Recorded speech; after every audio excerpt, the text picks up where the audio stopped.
Thank you again for watching our Las Sendas board candidate interviews. I'm with Lindsey Clayton today. And again, I'm Josh Croning, Las Sendas resident.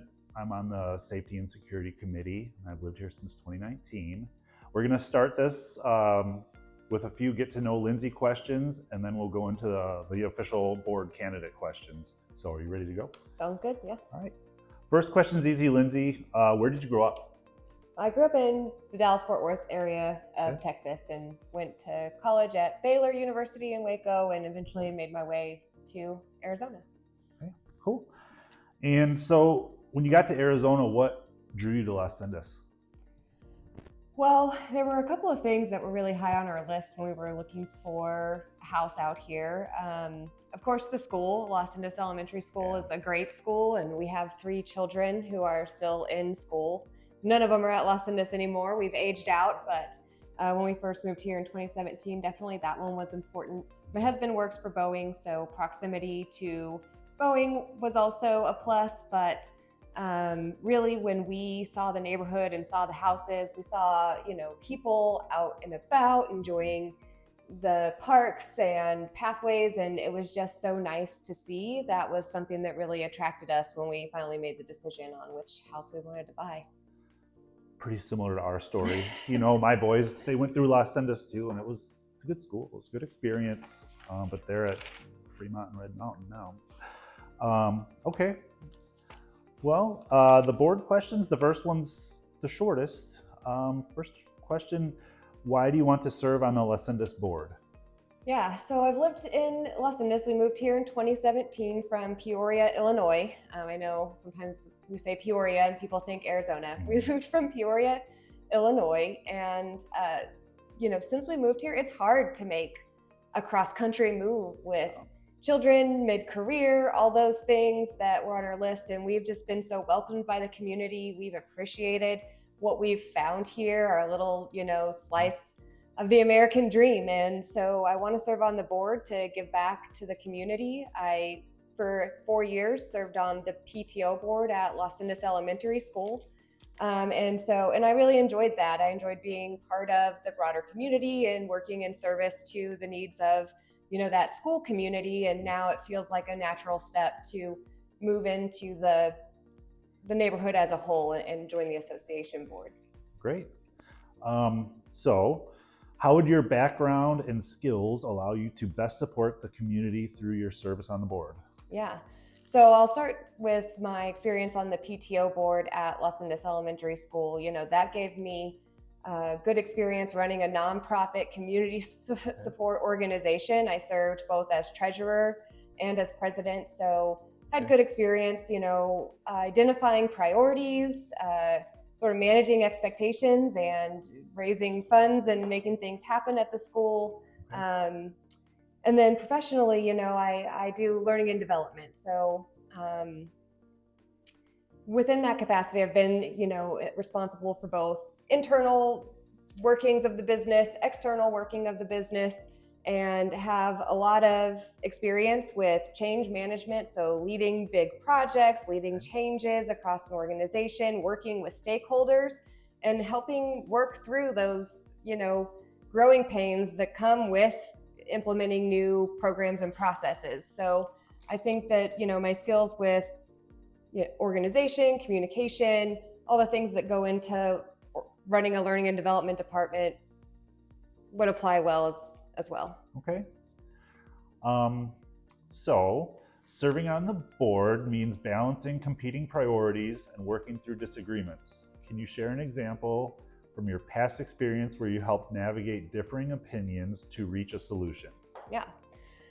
Yeah, so actually recently in my career, I was responsible for implementing a global learning and development program, leadership development program at Caterpillar, my prior employer. And there was a lot of opinions and strong voices in the room about, what the leadership program should entail. What were the key things that leaders needed from a development program? How should it be delivered? What was the balance between our sort of financial responsibility to be very mindful of the resources we're pouring into it and the need of the experience of the employees who would be going through that? What was the balance between an online sort of delivery versus in person, where those connections can really be made.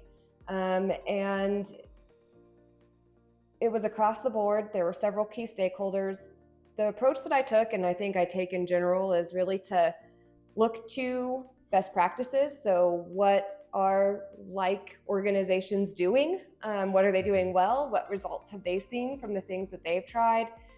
I did some survey data, the neighborhood does that as well, with getting input both from the key stakeholders as well as the future end users to compare what I was hearing from my stakeholders to what the ultimate audience was thinking, and provided that back in a very data-driven way, created a recommendation with that sound rationale, and it made it easier for people to buy in, even if they had an idea of what they wanted it to be and it wasn't what they had in their head.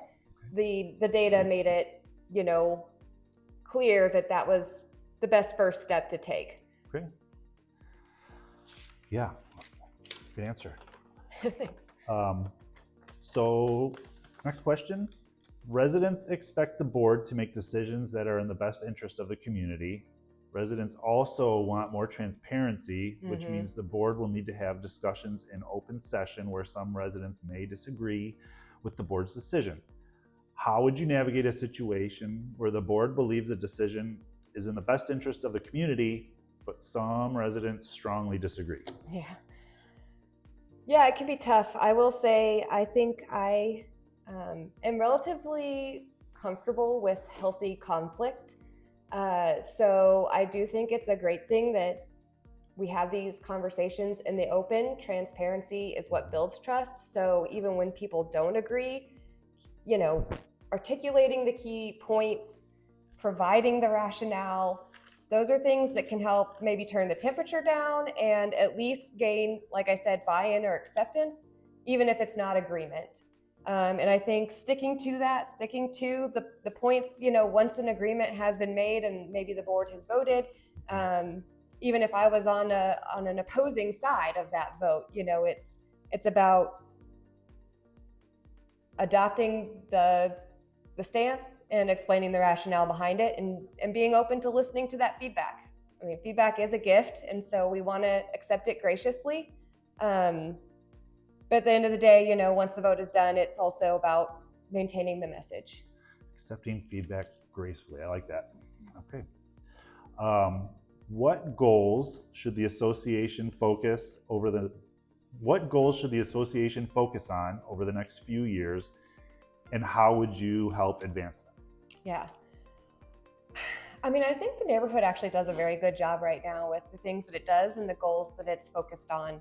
So of course we want to preserve our neighborhood as, a premier master community within Arizona, and that means having the right amenities and programming and staying up to date with what is in demand from home buyers. That helps us, protect our property values, which these are big investments. We want them to be protected, but also, our enjoyment of our community that we live in.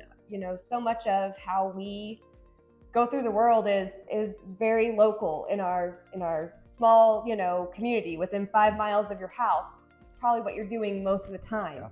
So want to make sure that we continue to support our multi-generational and residential community. That's important to me, making sure that we have opportunities for neighbors to feel connected to their community and to each other.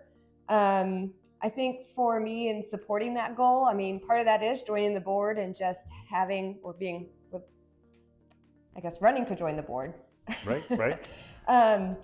To have, more of a accountability to driving those types of decisions, to becoming part of that strategic plan and making sure that we're looking, long-term and balancing what we need in the short term with the long-term goals of the neighborhood association. So it is a big place. There's a lot to take care of here. Yeah. I'm shocked since I joined the Safety and Security Committee, you realize how big it is. 50 some enclaves, how many gates, how many miles of roads. There's a lot. But Lindsey, thank you for your time. Yeah, thank you. I appreciate it. Is there anything else you wanted to say before we go? I look forward to the opportunity to serve should you guys decide to vote for me. Wonderful. Okay. Well, thank you, Lindsey Clayton.